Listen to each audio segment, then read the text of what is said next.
Hi, my name's Carissa Hessick. I am a professor at the University of North Carolina School of Law, where I also direct the Prosecutors and Politics project.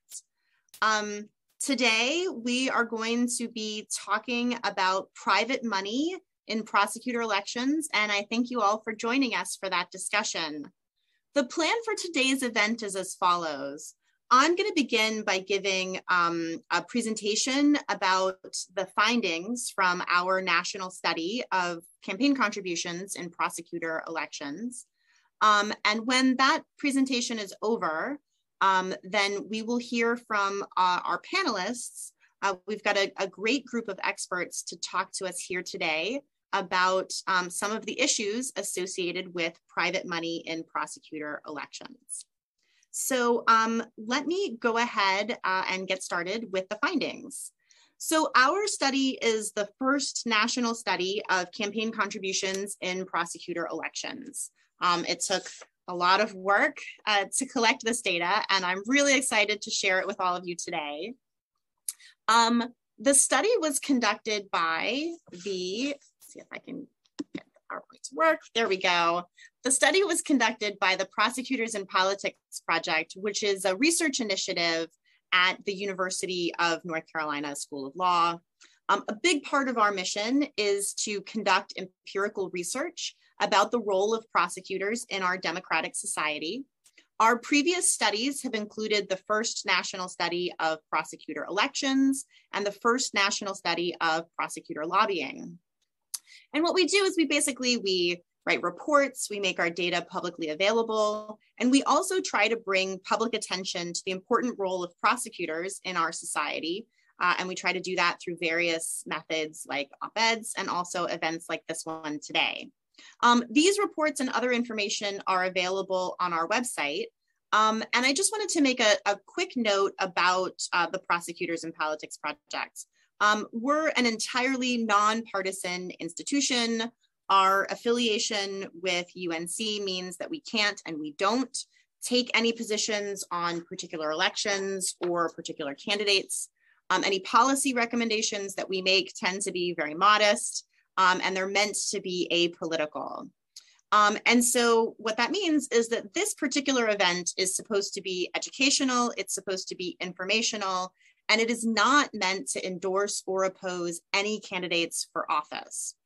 Because of that, my comments here are going to be relatively abstract, and I'm going to go out of my way not to create the impression that I endorse certain candidates or oppose certain candidates. And when we get to the end of today's event, when there's time for audience Q&A, I'd ask that you ask your questions in that spirit as well.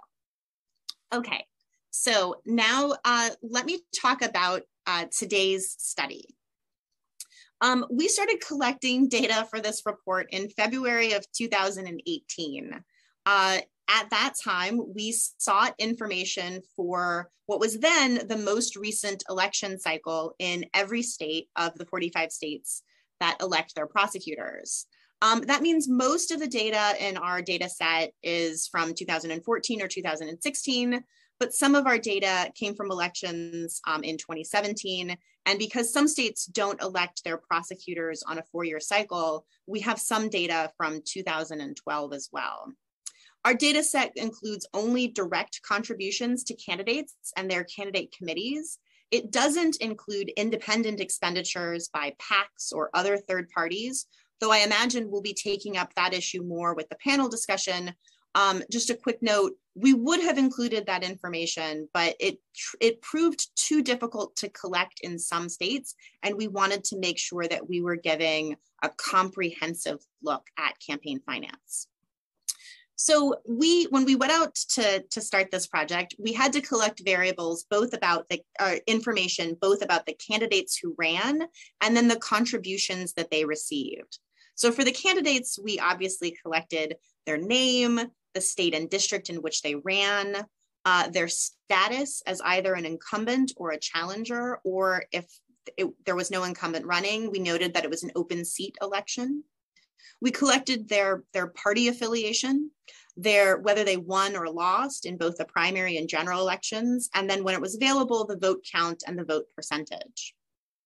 When it came to individual prosecutions, individual contributions, because we tried to collect every single contribution that all of these candidates received, we not only collected the information about which candidate received the money, but also the person or the entity who made the contribution. I say entity because some states allow corporations and labor unions and other organizations to make direct contributions to candidates. States sometimes require candidates to record the contributor's address or even their occupation and employer. Where that was collected, we also included in our data set. And of course, where it was available, where it was almost always available, the date of the contribution and the amount of the contribution. So that gives you sort of an overview of what the data set looks like. Now, when I said earlier that it was difficult to collect this data, I really wasn't lying. I can't say enough how hard it was. It was hard because some states are really good about collecting and disseminating this information.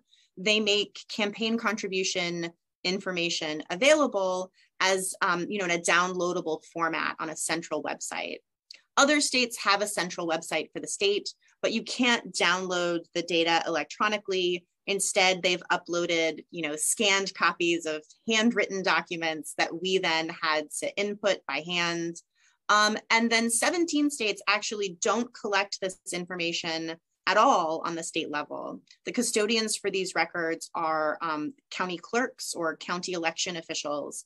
And so we had to make literally many hundreds of public information requests in order to get that data. And unfortunately, not all of the local governments were willing to cooperate with us, their state statutes requiring them to do so notwithstanding. And so because of that, we are missing data from about 6% of the districts in the country, almost all of which are very small rural jurisdictions, a few of which were larger jurisdictions, and they just didn't retain the records very long. We're making our data set publicly available as of today.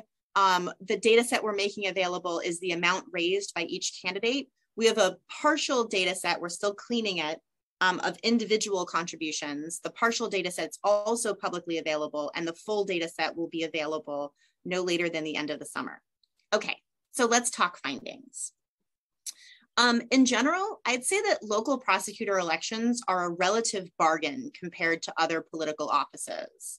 Across more than 2,000 districts, more than 3,000 candidates raised just over $100 million. The typical election, the median election, involved only about $300 in total campaign contributions. And at least a quarter of the elections involved no reported fundraising at all. And then the 75th sort of percentile, we saw contributions in the amount of approximately $16,000 for the entire election. Now that said, there's, although most prosecutor elections involve relatively small amounts of money, a handful of elections raised significant amounts. And during our study period, we identified 15 prosecutor elections that raised more than $1 million. So one of the things that we wanted to find out was what helped to explain those big differences between fundraising. One major difference is whether an election is contested or uncontested. Uncontested elections typically raise no money at all, whereas contested elections do tend to raise money.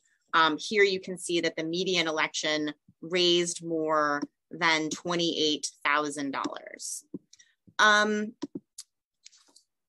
When we looked closely at those candidates who ran unopposed, we saw a pattern.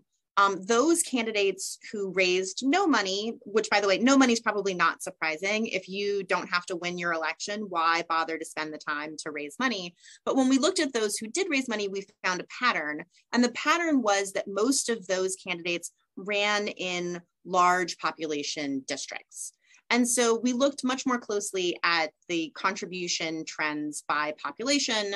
And you can see that the median uncontested candidate in our largest jurisdictions raised more than $65,000, and those in the second largest category raised $15,000.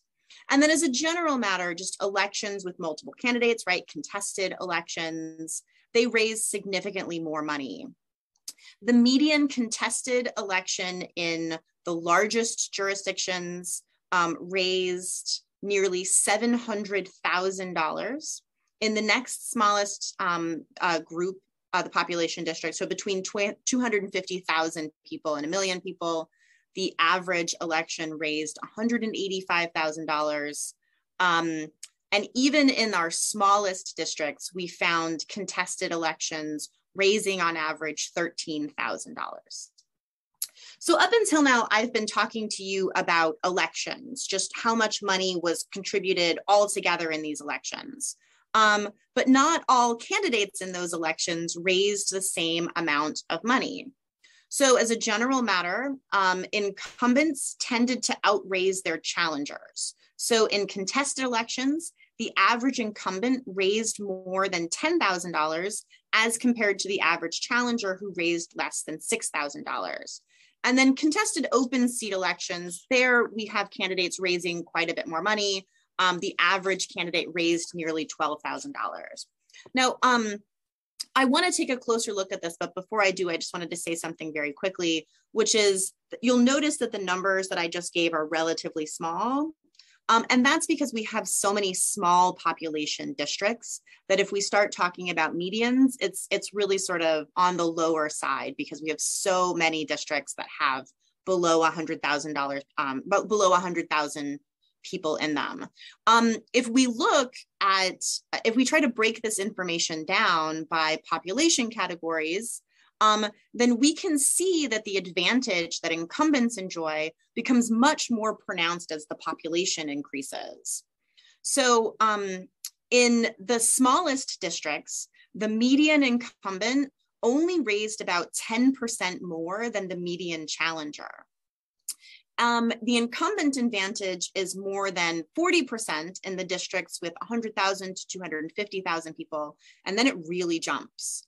The median incumbent raised 5 times more than the median challenger in the 250 to 1 million person population category, and almost 4 times as much as in the 1 million plus population category. So real difference there tied to population. We also found real differences in fundraising for Democratic candidates as opposed to Republican candidates. Democratic candidates outraised Republicans $60 million to $32 million, despite the fact that there were 60% more candidates who ran as Republicans. Candidates who ran as third-party candidates or in one of the 5 states that holds nonpartisan elections raised just under $11 million. Now, I'll say this trend, sort of the dominance of Democratic candidates in fundraising, is probably attributable to the fact that high population districts tend to be more Democratic than Republican. And so you're going to see a lot of candidates in those races running in the Democratic primary and raising those larger dollars that we saw. Finally, and this was, I thought, an interesting and somewhat surprising finding, we found that candidates who ran on platforms of criminal justice reform tended to raise more money. 3 of the top 5 highest grossing candidates ran as reform candidates. So Kim Foxx in Chicago, this is her initial election. Again, this is our data is not from her most recent election. She received over $3 million in direct contributions. Kim Ogg in Houston raised more than 2.2 million, and Eric Gonzalez raised more than 2.1 million. Again, this is all direct contributions. Now, of course, as I've been telling you, contested elections in high population districts are the places where we see the most in direct contributions, and Fox, Ogg, and Gonzalez all ran in those sorts of districts. But as you go down the list here, the people that we've identified as running on platforms of criminal justice reform, even the ones who ran in smaller population districts, they tended to outraise the median candidate in their category. And that's just, I won't get into the weeds here, but it's basically, you know, we looked at what all incumbents in the 100 to 250,000 category raised, and then took the median. Same thing for the challengers, same thing for the open seats. And then we would compare those numbers to what these reform-oriented candidates raised. And only two of the candidates that we identified raised less than the median candidates type in similar population categories. Okay, so now I've been talking to you about candidates, but as I said, we didn't just collect aggregate contribution amounts that candidates received. We also collected information about each individual contribution that was made to these campaigns. And because of that, for at least some of, or for a big chunk, but not all of the money raised, we have data about who contributed. So let's take a look at that. So this is big aggregate information. There are obviously interesting stories to be told in individual cities and counties by digging more into the individual people who donated. But let me just give you some aggregate information. So first of all, we found that these prosecutor elections are distinctly local affairs. The vast majority of contributions come from donors who live in the relevant districts. And then the next sort of biggest slice come from within the state. Only 5% of the money raised in direct contributions came from out of state. The rest of it came from within state, and more than 70% came from within the district. And then in those states that collect information about employments, or sort of industry information from entities that donate, we were also able to look at what sort of types of individuals and entities contribute to these elections. Now, we found that attorneys accounted for more than $16 million of the total raised. And I should say, they almost certainly accounted for more than that, but a number of states didn't collect information allowing us to identify the employer or the occupation of our donors. But this number, the fact that it's so large, is not particularly surprising. This is the largest group we identified. Just as a comparator, the real estate industry, which tends to contribute a lot in local elections, contributed less than $4 million. Why is it not surprising to see so many contributions from attorneys? Well, for one thing, as a group, attorneys tend to be really active when it comes to contributing to political causes. So work by political scientists has shown that that attorneys tend to contribute a lot of money in campaign contributions. But I also think that if you're talking about a prosecutor election, it's probably not surprising that attorneys might take a particular interest in those elections, not just those attorneys who happen to practice in the criminal courts, but attorneys, I think, more generally might have professional ties or just take a professional interest in who is their local prosecutor. What was more surprising to me was how little we saw in direct contributions from law enforcement and from the bail industry. Law enforcement, we've certainly heard a lot about law enforcement groups spending money in prosecutor elections, especially in recent years. And so again, perhaps we'll touch on this during the panel. Maybe some of that spending is being done through independent expenditures rather than through direct donations. But we were able to identify less than $1 million in donations from law enforcement individuals and law enforcement groups. And then the bail industry, we were also surprised not to see more contributions there, both because a sort of a rational actor sort of self-interest model might tell us that folks in the bail industry have a vested interest in making sure that that prosecutors are requesting bail and requesting large amounts of bail because that would go towards their bottom line, but also because research by the organization Color of Change documented significant amounts of money being spent by the bail industry in state legislator elections. So it's interesting to see so little money here being contributed in prosecutor elections. But again, possible that that money is being spent as independent expenditures. Okay, now let's talk about winning. Because we collected information about elections and contributions, we're able to match our fundraising data with our election outcome data. Now, I have to say, of course, we're not making any causal claims.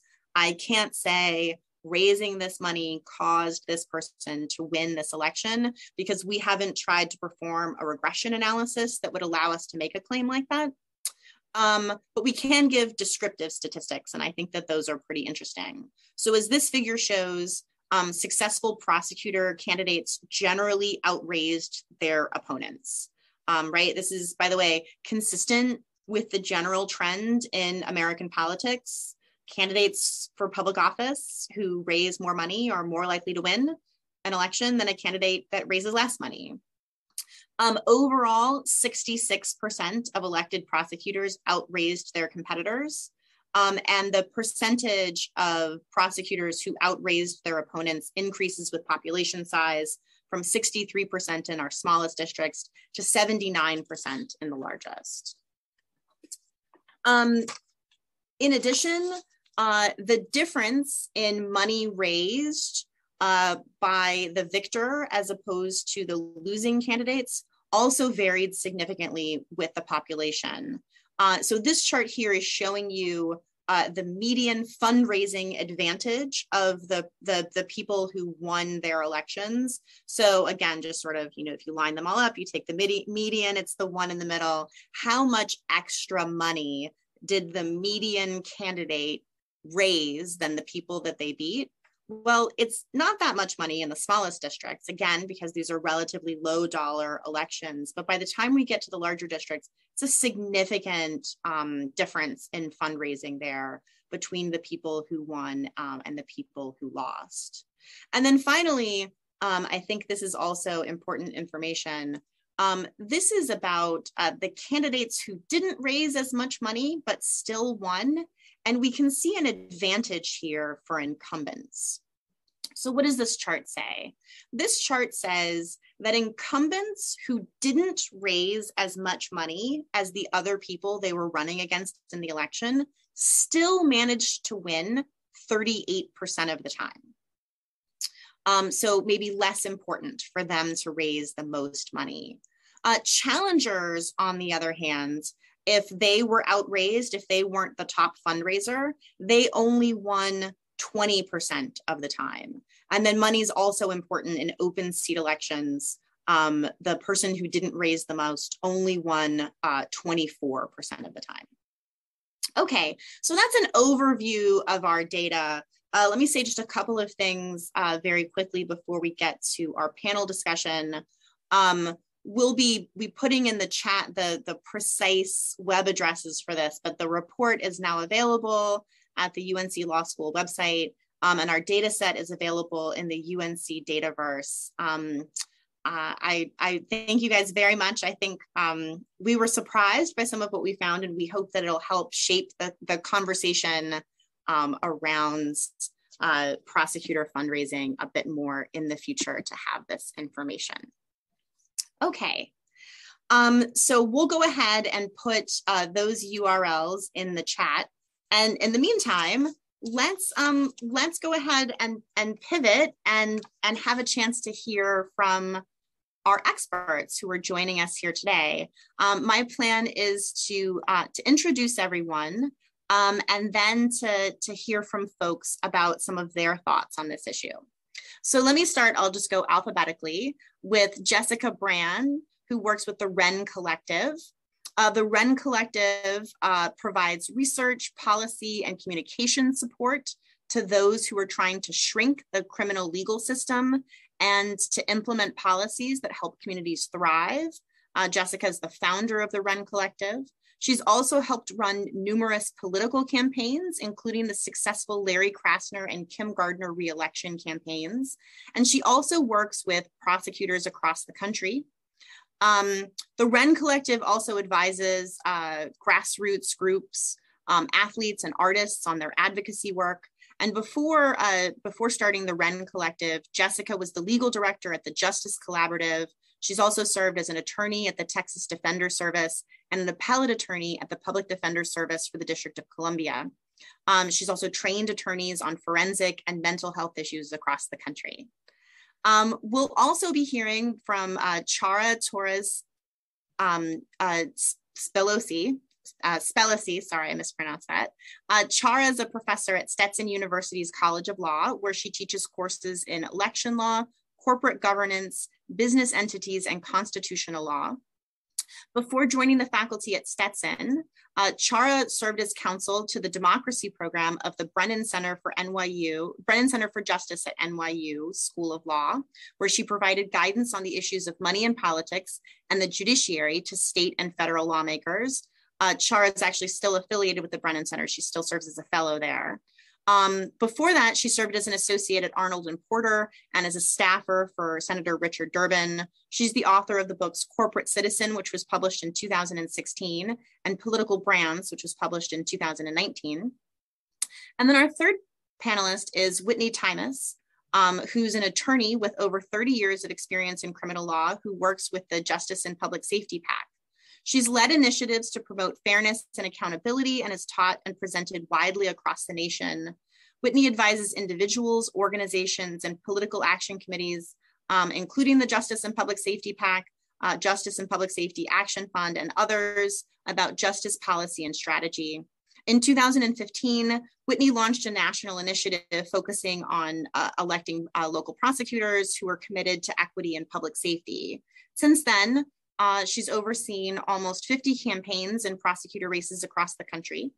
And before engaging in this work, Whitney served as the director of the Prosecution and Racial Justice Program at the Vera Institute of Justice.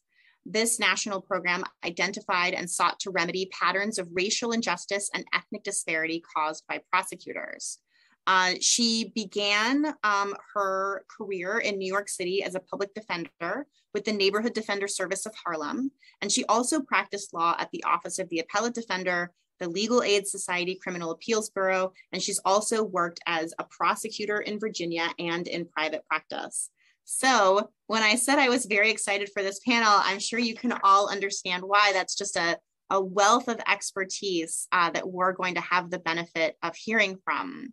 So what I've asked our panelists to do today is to start us off by speaking a bit more generally about both the benefits and the drawbacks of privately financed prosecutor elections. I'd like to start with Chara and then hear from Whitney and then Jessica. Chara, would you like to start? Yeah. First, thank you for having me. I work on the intersection of corporate law and campaign finance law, and I'm so glad that UNC is looking at this issue of money in prosecutor elections, because I think this is an under-examined phenomenon. But since I work on campaign finance, I thought I would try to place this in the bigger context of money in politics. So first, this is an area where reasonable people disagree passionately.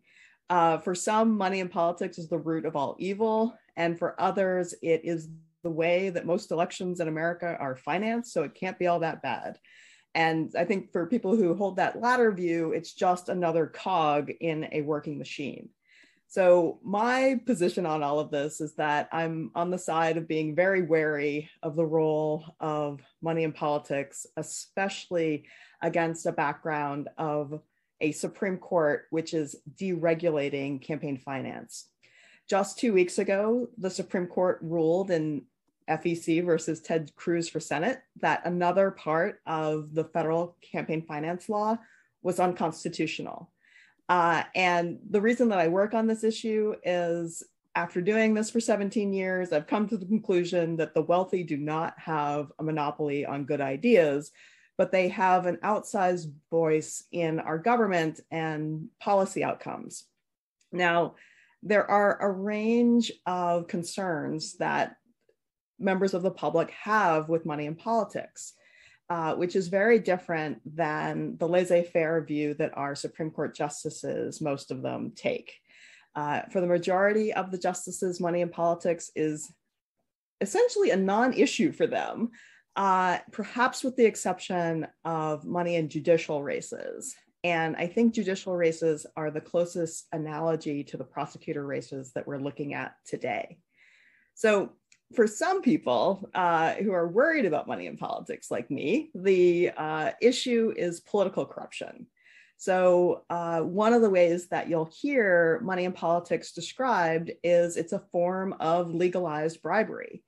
And if you look at the issue of money in politics from that vantage point, then there's a problem because it's corrupting. There's another way of looking at this, which is that money in politics is causing a democratic accountability problem, which is a slightly different way of thinking about it. And there, the issue is a lack of responsiveness from incumbents to public will. And those who subscribe to this view will often cite a Princeton study by Gillens and Page that shows how unresponsive Congress has been over the years to the wishes of the public, while being very responsive to the wishes of a very small minority of the wealthy and business interests. And if you're interested in that, there's a great Represent Us video featuring Jennifer Lawrence explaining the Gillens and Page studies and its findings. And I think a sort of concrete current day example of that is lots of Americans right now want common sense gun control. But if you think that the problem is a lack of democratic responsiveness, then you point to the gun money in politics, and including that from the NRA, as one of the things that gums up the works and prevents movement on common sense gun control federally. And again, there is this huge difference between what a majority of Americans in many different polls over many different years, how they look at money in politics, and how a supermajority of the justices on the Supreme Court think about it. The supermajority on the court right now does not think of money in politics as a threat to democracy. Rather, they think it's quite normal for the rich to have more access and influence compared to members of the public. And that access can be to members of Congress, elected legislatures, governors, and even the president. And as I wrote about in my book, Political Brands, the Supreme Court under Chief Justice Roberts, they have narrowed the definition of corruption. And they've done that in campaign finance rulings as well as white collar crime rulings. And now, of course, in our system of federalism, we have 50 different states with 50 different sets of election laws and 50 different campaign finance rules, and different lists of what is even an elected office state to state to state. And I think the concerns that are raised by having privately financed elections for prosecutors raises many of the same concerns that are raised when we decide to elect judges with private money. Prosecutors and judges are part of our criminal justice system. And so even if you're blasé about elected legislatures being responsive to donors, I think few beside the donor class is cheering for prosecutors to go easy on political donors, or for political donors to have more access to prosecutors than members of the general public. This is a potential perversion of the rule of law and could undermine equal protection, which is guaranteed by the 5th and 14th Amendments. So let me end with this thought. I think that profit motive and the criminal justice system can make for a very toxic mix. And my concrete example of this is in 2016, one of the few publicly traded companies that supported candidate Donald Trump was a corporation called Geo Group. Geo Group runs private prisons and private detention facilities.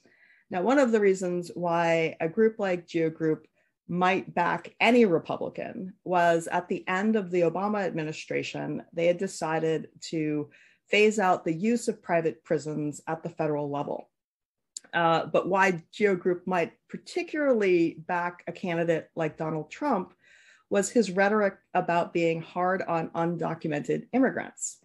And during the Trump years, when we had crackdowns at the southern border and separation of families and long periods of detention for undocumented immigrants, some of that was done in GEO Group facilities at great cost to the taxpayer and at great profit to GEO Group. And so I think the impression that this leaves is that their donations to a pro-Trump super PAC, which is an independent expenditure, not the type of direct contributions that were just discussed, that pro-Trump super PAC donation was rewarded with government policy that benefited that company. And it's that type of quid pro quo that our current Supreme Court is completely blind to, but many citizens like myself worry about. And I'll end there. Thank you. Thank you so much, Chara. I really appreciate that. Whitney, we'd love to hear from you next. Thanks, Carissa, and thank you, Ciara. That was very, very interesting and enlightening. So it's great to be here with you. I actually want to go to the title of this gathering, Private Money in Prosecutor Races, Good or Bad? Is it good or bad? So, you know, I think that my question actually is a slightly different one. The question that I ask myself is whether we're satisfied with the status quo or not, really. And if we are not satisfied with the status quo in the criminal legal system, what does it take to change the system? And so, you know, I definitely am not satisfied with an unjust and unsustainable status quo, nor are many other people. And we find ourselves in this moment that we're really called on to meet. And when we ask ourselves what it takes to meet the moment and to create more just and equitable outcomes that are also in furtherance of public safety goals, it's very clear that at this time, it takes money. It takes real money to meet this moment. So going to 2015, when the work really began to initiate a national push for prosecutors who were different from the status quo prosecutors. You know, I'd like to just kind of talk a little bit about what we were facing at that time. So in 2015, the Reflective Democracy campaign of the Women's Donor Project, Women's Donor Network, released a report that publicized that 95% of our local elected prosecutors are white, 3/4 are men, 85% run unopposed, and 95% are reelected. And so, and things haven't really changed dramatically since then, although the culture of prosecution is starting to move with the influx of some new people and some new ideas. And what has really kind of presented itself as a referendum on criminal justice reform across this country in places where more forward-thinking people are running. And so that's what we had. And you know, not surprisingly, in places like the Golden Triangle of Mississippi, we had incumbents like Forrest Allgood, who held that seat for decades and was incredibly regressive in his policies and carceral. He was the 20-year incumbent, infamous as one of the worst prosecutors in the country, in part for his racially motivated prosecutions and heavy reliance on the death penalty. So we had a challenger facing off against Forrest Allgood in 2015. That was really like one of the very first races where significant influxes of money came into a DA race, and it was notable. I'd like to also just, for the purposes of level setting, emphasize that there's a big difference between direct campaign contributions, which are regulated and typically are the permissible direct contributions are very low. So there's a big difference between that and the work that's done by political action committees that's independent of those campaigns through independent expenditures, which you referred to, Carissa. So thank you for that. Independent expenditures run completely separately from candidates' campaigns. There's no connection. If a political action committee is looking to initiate an independent expenditure, or we'll call them IEs, just because it's a lot of syllables not to. So if there's an IE campaign underway, that campaign is running on a completely separate track from the candidate's campaign. There's no communication, there's a firewall, there's no discussion about strategy. I mean, oftentimes when DA candidates are running and there's an IE that's running as well, the candidate doesn't even know that the IE is in the picture until, and I'll relate back to that race in 2015. I remember Scott Colomb, the elected after that race was over, who defeated Forrest Allgood, saying, I didn't know they were even in the race until people started asking me about my radio ads. And so, so we're in this position now where, we have a very big difference between the funding that goes into direct contributions to candidates and the funding that goes through independent expenditures. So I'm going to talk a little bit about independent expenditures and why they're so important.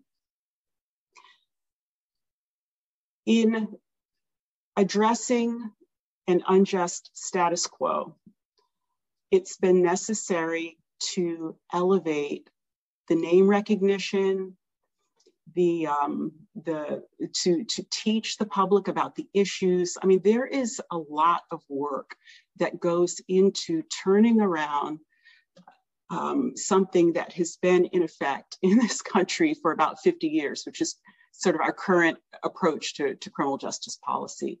And that requires research, candidate research, opposition research, polling, often radio, TV, mail, robust field campaigns with people knocking on doors, and candidates like Scott Colomb, who worked incredibly hard, but notwithstanding how hard he worked, it costs money to knock on those doors.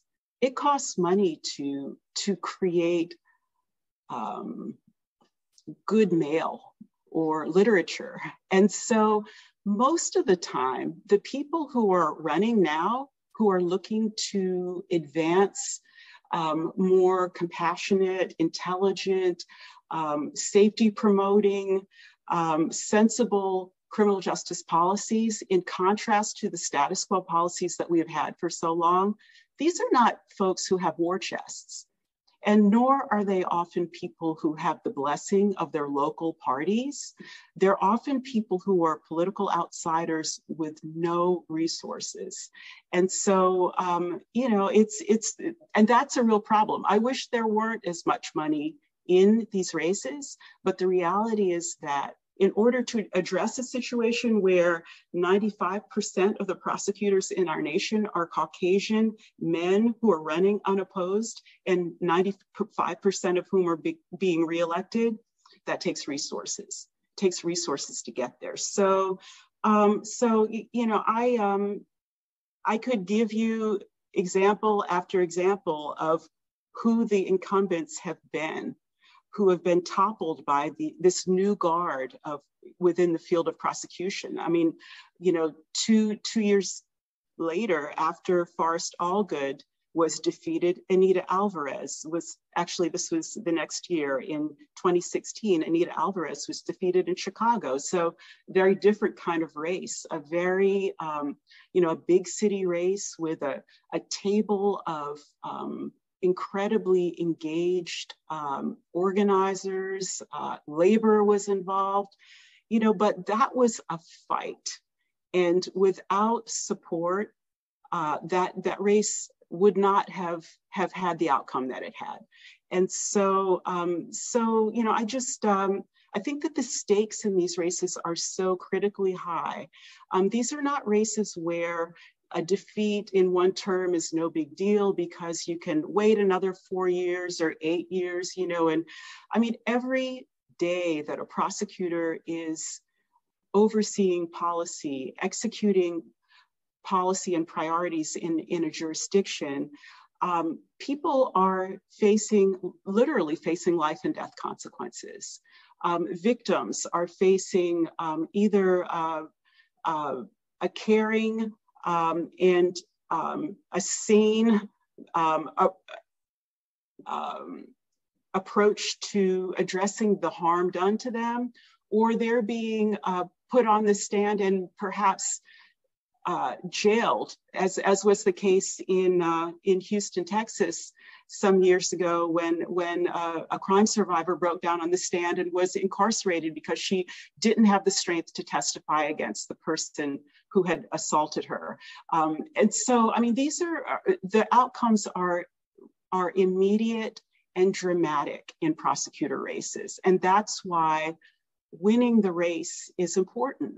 These are not just exercises where, a prosecutor race can kind of be used as a vehicle for organizing people so that maybe, 4 years later, 8 years later, there's enough infrastructure on the ground so that there can be a change in leadership. I mean, it's important that these new challengers are able to win these races, because public safety and human dignity really, really depend on that. So I'll stop there and just turn it back over to you, Krissa. Thank you. Thank you so much, Whitney. Jessica, we'd love to hear from you.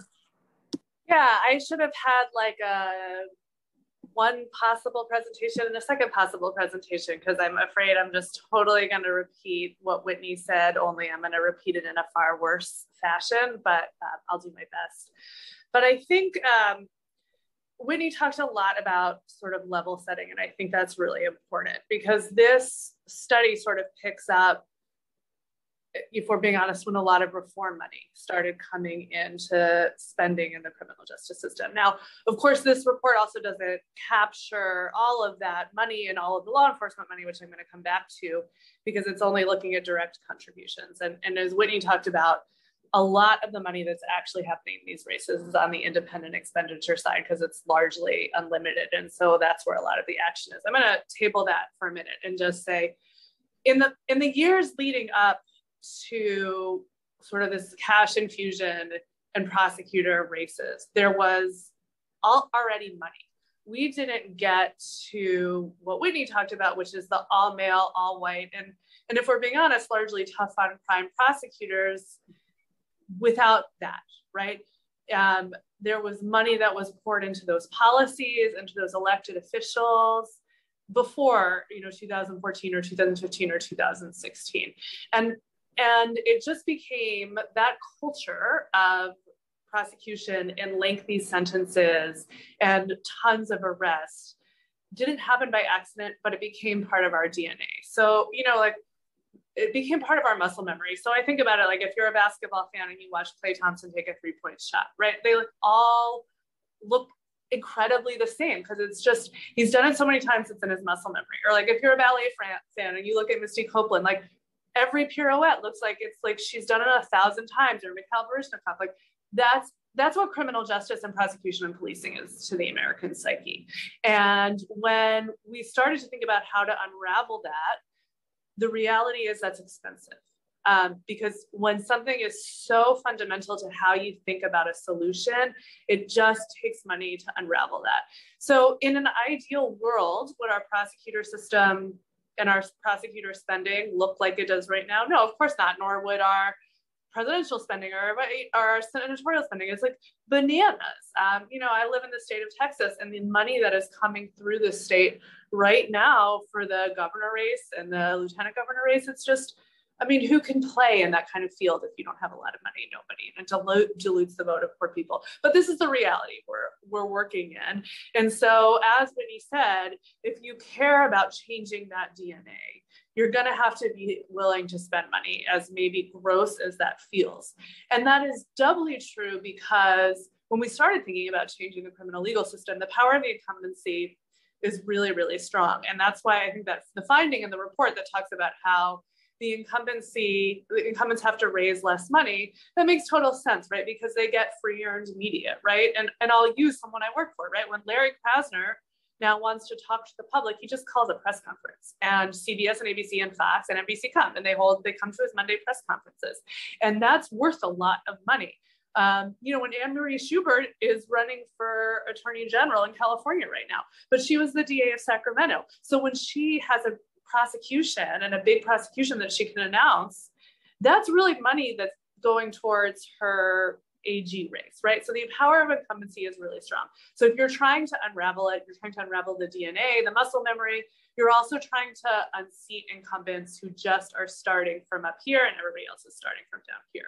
So we may not like it, but the only way to do that is to spend money. And then it's especially true given how polarized our political system is right now, right? If you are a Republican, you're probably going to vote for a Republican. If you're a Democrat, you're probably going to vote for a Democrat. Even the independents vote largely for one party. In our American legal system now, in our American political system now, independents are only sort of independents. They almost all the time vote for the same party over and over again. So that means turnout is the name of the game. And the only way to increase turnout in some of these races is to have field operations, mailers, to build excitement, and to target certain populations. So if you're not willing to spend the money, you're going to lose. That's also true because the other side is willing to spend the money. So to me, yes, I would love to have a conversation about what we should regulate and how we should change things. And I'm going to end there. But the reality is, for those who care about changing the legal system at all, there is no choice but to spend outside money. And then I think some of this has been really good, because what it does is really it has raised the salience of this office in the American psyche. If you asked most people 10 years ago, what does a prosecutor do? My guess is they would tell you, I have no idea. And that is wild, because we have 2.3 million people in the prison and jail system, or the prison system at any given time, plus people on probation, plus people in jail, and people don't know who puts them there. And now I would say most people who are voting in elections actually know what the stakes of that race are. And that's hugely important. So I'm going to go again back to Philadelphia.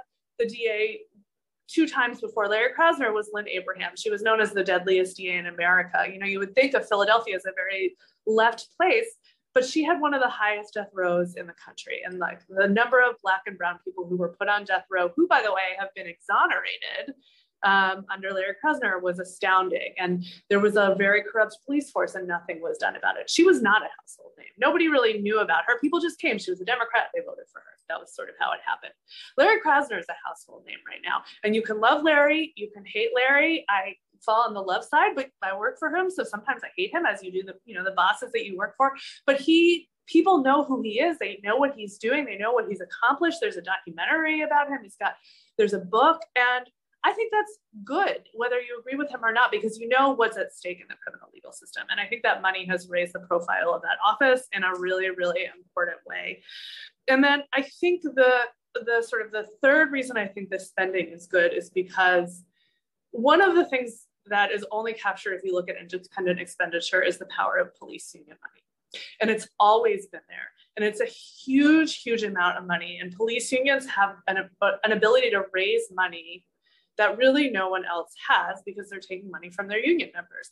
And if you take, for example, Texas, the only people who can have unions here are police or firefighter unions. So like, you don't even have a nurses union, for example, that can organize politically in the same way to push for public health solutions as law enforcement unions can. There's no way to really combat that.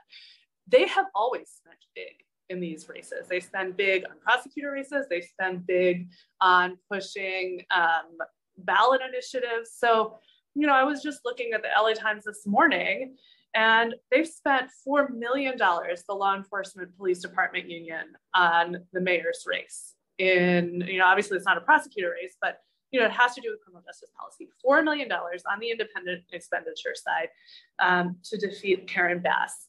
The sheriff's union in Los Angeles spent, I think, $1.3 million to try to defeat George Gascon in 2020.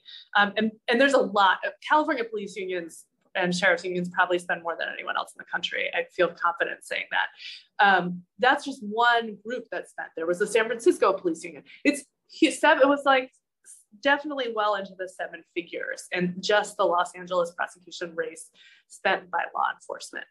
Now you think of the people who are impacted by the criminal legal system. They don't have money, right? Like a $20 contribution for some people to a race is unfathomable, because like you need to buy baby formula and that's expensive. And so if you are really coming from a poor impacted community, you can't participate financially. So the infusion of money from the left, which I think is what is really talked about a lot in the recent years, gives people a voice that people who don't have money didn't have. So yeah, if we could like give everybody free media and there was no power of the incumbency, then I think we could have a really different conversation about the importance of private money in these races, but that's not the reality that we're in. And so this has given people a platform to understand what's at stake in these races and to combat some of that power. And I think you see how important it is, because these issues actually poll really favorably. Like this is the change that people want, but they don't know they can get it unless there's some money to educate people and to turn out people to be able to vote. And then the last thing I'll say, because I've been talking too long, is I do think this report raises some important questions, however. And one of them is, what does it mean for attorneys to be giving money to prosecutors? Because they're in front of prosecutors, they have cases in front of them. Does that lead to a better deal? You probably study this. I don't really know the answer. What the answer is. Some places do regulate that. So in Philadelphia, for example, attorneys can give money to the DA race, but the DA can't ask for money from attorneys, right? So Larry could never call up an attorney and say, hey, can you donate to my campaign? That's verboten there for good reasons. You might imagine a system where that were the rule. I was doing death penalty work in Texas during Kim Ogg's first election, and the amount of money people gave to both Ogg and to Devin Anderson, who was the incumbent at the time, was just preposterous, because they were going to be in front of them and they thought it would secure better pleas for them. So I think that's deeply problematic. I also think law enforcement money is actually a real issue. There's a prosecutor alliance run by Christine DeBerry, has a bill right now that's in the California legislature to prevent prosecutors and prosecutor candidate from taking money from law enforcement unions. Why? Because they investigate the law enforcement unions. And if you take a lot of money from law enforcement unions, maybe you're less likely to investigate them. And some prosecutors have said, no, I do my job. I'm ethically bound to do my job. But the reality is it hasn't played out that way. And maybe it's causal, or maybe it's people who take law enforcement money have different views of police shootings. I don't know what the answer to that, but it sure smells fishy. So you could imagine a rule like that passing and really leading to a lot more faith in the political system and evening the playing field. So, it's obviously not without its problems, but there are some solutions that still allow us to operate within the current reality that we are. So that's my lousy attempt to follow up Whitney, but it's the best I got. No, that's great. Thank you, Jessica. And I want to come back to what you were speaking about at the end there in terms of reform. But before we do that, I wanted to dig in a little bit more on some things that both you and Whitney were talking about in terms of incumbents and what I think the experts in this field call the incumbency advantage. I'm going to have to ask Chara to help me out here, because my understanding is that the idea that incumbents enjoy an advantage when running for re-election over challengers isn't something that's somehow unique to prosecutor elections. And I wanted to spend just a little bit more time trying to dig into the idea of what it is that spending in prosecutor elections can do to combat the advantage. Because my question here is trying to drive at, what are maybe the structural issues that give incumbents those advantages, and is money to those who are seeking to challenge them the only way to combat the advantage? So I heard a couple of things, and I was hoping that I could just learn a little bit more. One thing that I heard was just that there's more media coverage of incumbents and that helps them in elections. And I'd be curious if our panelists had a sense of whether that's simply a matter of name recognition or whether it's also the ability to share a certain worldview or make a case for a particular policy view. And then I was also curious about when Jessica was mentioning the need to get enthusiasm and to get more people to the polls, again, how it is that spending drives that more than anything else, like the line from spending to enthusiasm to the polls. And maybe these things are things that Chara's like, oh, Carissa, if only you knew how elections worked, this would be really obvious. But I'd love to hear more on this question. I could take a crack at those, and I'll just start with the first one. So there are lots of ways that incumbency has an impact. And one thing that I've seen often in interviewing and trying to recruit candidates is that one reason why incumbents rarely face serious challenges is that people are afraid to run against them. So often in jurisdictions, people could be afraid because they are concerned about retaliation. They could be concerned about never being able to work again in that jurisdiction. I mean, many of the people who step forward to run are practicing. And so, so they're putting themselves in a position where without resources, they're saying their hand is going up. They're saying, I'm going to be the challenger. I'm going to go. I'm going to challenge this person, come what may. And the outcome could be that person doesn't get good assignments if they're appointed counsel. I mean, there are a lot of, these are communities where, people are afraid of grudges often. And that's real. I mean, like there are many people who are not willing to run unless they believe that they will have enough financial support to win. Because if you lose, you're in a very bad position in that jurisdiction. And so there's a real fear of running without adequate resources to win, because the outcome can be very damaging. So that's one thing. As far as another aspect to incumbency, many incumbents have their own press officers and they're, working for them. So you write a press release, go out on the courtroom steps and, done. I mean, like it's very easy to get publicity if you're an incumbent. And so, many incumbents don't want publicity until it's election season and they're facing a challenger, because typically, prosecutors kind of fly under the radar, and don't draw a lot of attention to themselves. But if there is a challenger, it's pretty easy to get media attention. And many offices do have folks who handle that. And so, that's real. And there's money paying for that too. That is coming out of the public purse. Okay. So those are a couple of things. On the second question about getting out the vote, this is really gritty. I mean, it's as simple, it's not sort of super scientific or mystical. I mean, it's like, who's going to pay for the bus to pick up grandma and get her to the polling station? Who's going to pay for water if folks are standing in line and they're trying to vote?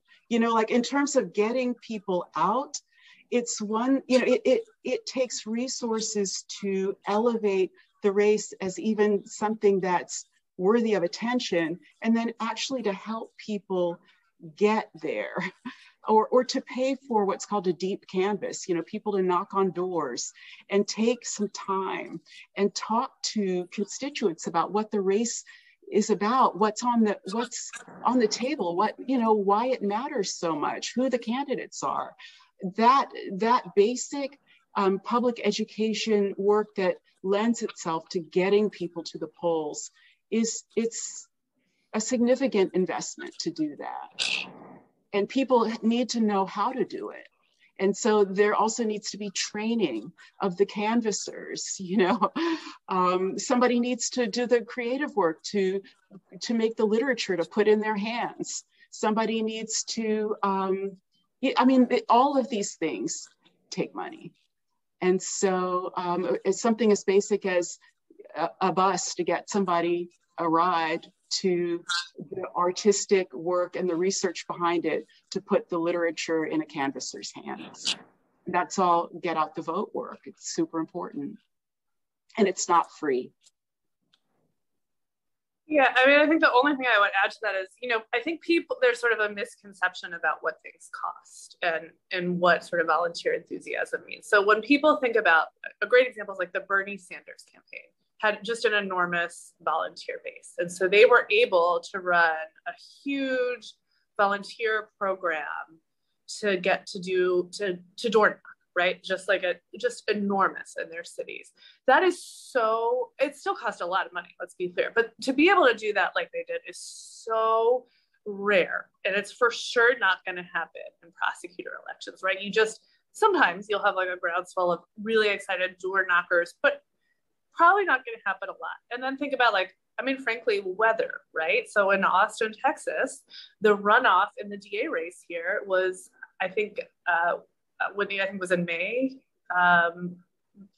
Okay, so it's June 1st here. It's 100 degrees. It's been 100 degrees almost every day in May. Like, you're just not getting those kind of people to come and knock doors. But that's how you get out the vote, right? It's still, even like in the age of the internet and Twitter and Instagram, like, door knocking is a really important way of getting out the vote in these races, and voter contact, and me saying, my name is Jessica, I'm just curious, do you have a voter plan? You don't have a voter plan? Okay, let's make a voter plan. Where are you going to vote? Do you need more information? Like, the annoying people who come to your door, you should open your door to them, because it's actually really effective. They're not having fun. Be nice to them. That's my big plea to you, no matter what side of the aisle they're on. That's important. That's how you get people to the polls.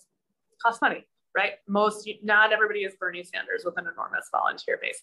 So if you're going to do that, you have to have someone to pay for it, because, enthusiasm drives people to the polls, sure, but these are low turnout, low information races in prosecutor elections. So you need people to show up on people's doors and to read their mail. So I would just add one counter data point. About 13 years ago, I worked on a study of state assembly races, and we looked at states with low contribution limits compared to those with high contribution limits. And the states that had low contribution limits, and this is for state assembly, they had more competitive elections and fewer uncontested elections. And so the theory that we thought might be driving that is that low contribution limits actually inhibit the war chest that an incumbent can amass, and that in the states with high contribution limits, they had higher war chests, and these war chests were so big that they would actually scare off a future challenger. So in some ways, I agree with some of my co-panelists, but I think there is this weird intuition that more money in politics will somehow help things. And I would just push back against that. I would rather have publicly financed judicial races and publicly financed prosecutor races. Thank you. Thank you all. And I've made a note to myself, Chara, that we need to look at that variable when we do the regression analysis of this data, the contribution limits, to see if there was any effect on vote share or anything like that. So I want to leave time for audience questions, and just to remind everyone, you should feel free to type questions into the Q&A feature on the bottom toolbar on your screen. And as we wait for those, I did want to make sure that I asked a question about reform, which is something that Jessica alluded to. But the reason I want to ask this question is because in the past couple of years, we've seen some, I would say, relatively high profile examples of sitting district attorneys or prosecutors taking money from people who appeared to have or that potentially created a conflict of interest. Probably the one that got the most attention was when Cy Vance accepted money from defense attorneys whose clients were being investigated. And unfortunately for him, the clients included the Trump children and Harvey Weinstein. So the media was definitely interested in learning more about why those people didn't get indicted, and come to find out Vance had taken contributions from their defense attorneys. Maybe less well known is the story of Nancy O'Malley, a district attorney out in California, who accepted police union money while investigating a police shooting of a young woman. So people can obviously read these stories and be concerned about whether this looks like a conflict of interest or even corruption, keeping in mind what Chara told us, that the Supreme Court is likely to classify as corruption or not. What, if anything, can we do in light of these sorts of incidents? Are there any reforms that you would support to avoid these sorts of situations in the future?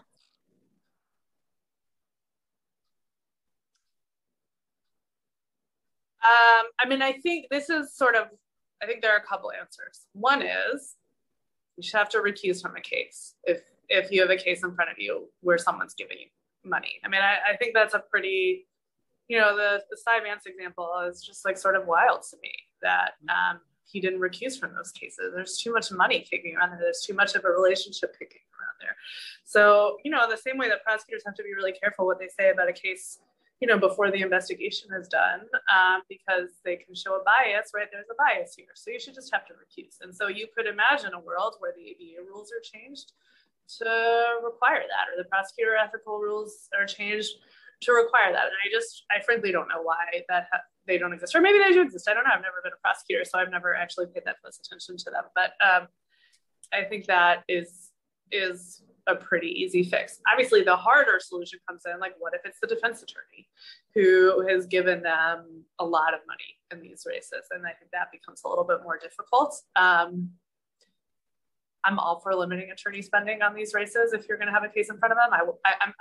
I'm in favor of it. I feel the same way about judicial races. I don't think they should be able to give to judges. I also think judges should be appointed, so that's sort of different story. But I just think attorneys should have to stay out of the fray for that reason, because it does for sure look like these people are just buying their clients more favorable deals.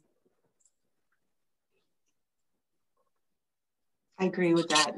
Same for law enforcement money. I mean, it's there are inherent problems there as well. So,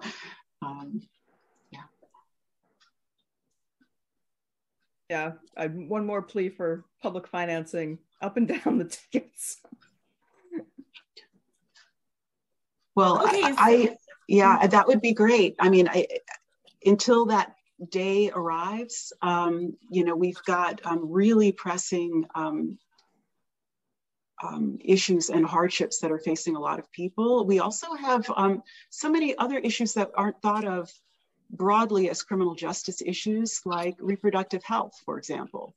It really matters who's in these seats. Like, this is the chief executive who has the authority to decide whom to prosecute and for what. So this is just something I think it's important for people to lift up, so that people are really thinking about prosecutors sort of properly as occupying the space of power that they really do occupy. Their authority intersects with reproductive health, environmental issues, economic issues like wage theft. I mean, there are so many things that people don't really think of when they think of who's in that seat. And the types of challengers who are typically pretty unable to compete, given the power of incumbency and the lack of resources even that their constituents might have on their own, given income disparities and racial and income disparities. There are and the impact of mass incarceration on the abilities of folks who should be voting constituents to vote, because of disenfranchisement in states. I mean, like, there are reasons why the challengers who are stepping forward need help. And so, until all of those social ills are remedied, they're going to need help. And that's the difference between equality and equity. Equality is just put everybody on equal footing. We're not all on equal footing. And these new challengers who are stepping forward to run are not on equal footing with those whom they would seek to replace. Okay, we have a couple of audience questions. The first is a question about the data. Someone in the audience asked whether we kept track of which candidates had taken clean election pledges. We didn't, but the good news is we've publicly released the data that includes the names of all of the candidates. And so if you have access to that information, you can sort those spreadsheets and find them yourself and then compare them to the figures that appear elsewhere in the table and in other work that we'll be publishing. Let's see. The next question is for the panel. Oh, this is an interesting one. The question is, I'm paraphrasing here, that which groups and which people are likely to have more money to spend in prosecutor elections? People who seek reform, or people who want to keep things as they are or make them more harsh? And I suppose this is probably I would say $60,000 question, but that's probably too low of a number. But the very important question for people who are thinking about the policy implications of private money in politics is who has the money, who's likely to spend it. I have to confess, I have my own probably suspicions about these things, but I'd be curious to hear more from those of you who have real expertise here. Whitney, you should go first, I think. Okay, so I think that unquestionably those in power have more resources, and that is why they are in power. And so as far as the dollars, I can only speak for the team that I lead. Like we have just scratched the tip of the iceberg in terms of like the number of prosecutor races in this country. There are 2,300 and change elected prosecutors in the United States. So our team has been in, it's scores of races, but that's a very, we've touched, tens of millions of people's lives with that work. And, and by we, I'm saying the entire movement. However, that's just the tip of the iceberg. Like, we are nowhere near reaching critical mass. And so, and the lion's share of prosecutors' offices are still governed by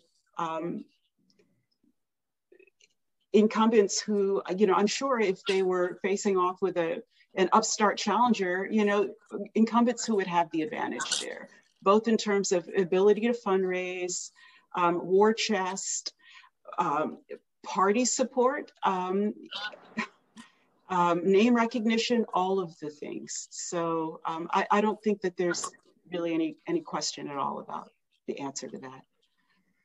So I think, like, law enforcement unions are always going to care about these races forever and ever and ever. Like, that's the priority for them, or a few key bills or mayoral races, right, that are in the criminal justice sphere. People who have money who care about criminal justice reform also have a lot of things they care about. And so one year, maybe they're going to give a lot to a prosecutor race, but in 5 years, something else might, like climate change is also a really, really big deal. And most of these groups are not dedicated to just this. So I think if you look at a short time frame in major cities, you might say like, oh, look, it looks like 1-to-1. But that could really, swing at any different time. And then the Krasner race was, I think, also a really good example of this. He's an enormously popular progressive prosecutor. He had exonerated over 20 people. The jail population, the prison population really plummeted. I mean, just really, I'm really proud of the work that he did in that city. And it was a one-to-one fundraising race. And we're not even sure that that's true because there was an independent expenditure police PAC that didn't file its campaign finance reports. So we actually really have no idea totally what was spent on the opposition, but we know it was a lot because they were up on cable TV pretty early. So, you know, that's a great example, right? Even with a really, really popular guy who had done what he said he would do, we got outraised in that race, both coordinated and in the independent expenditure side. So, and that was a critical moment. So I think you're probably going to see sort of your traditional people always match. I hope I'm wrong. It strikes me that the prosecutor races now are like what the judicial races were 20 years ago. Judicial races used to be really sleepy affairs, low information, low spending. And then the trial lawyers and the defense bar got into a arms race financially. And now judicial races are like a circus with TV ads that are completely misleading and, you know, appealing to people's base instincts. I would imagine very similar to ads you would see if there were more money in prosecutor races, you know, appealing to people's fear of crime, all of that. And so I'm just worried that you're on the precipice of another one of these arms races.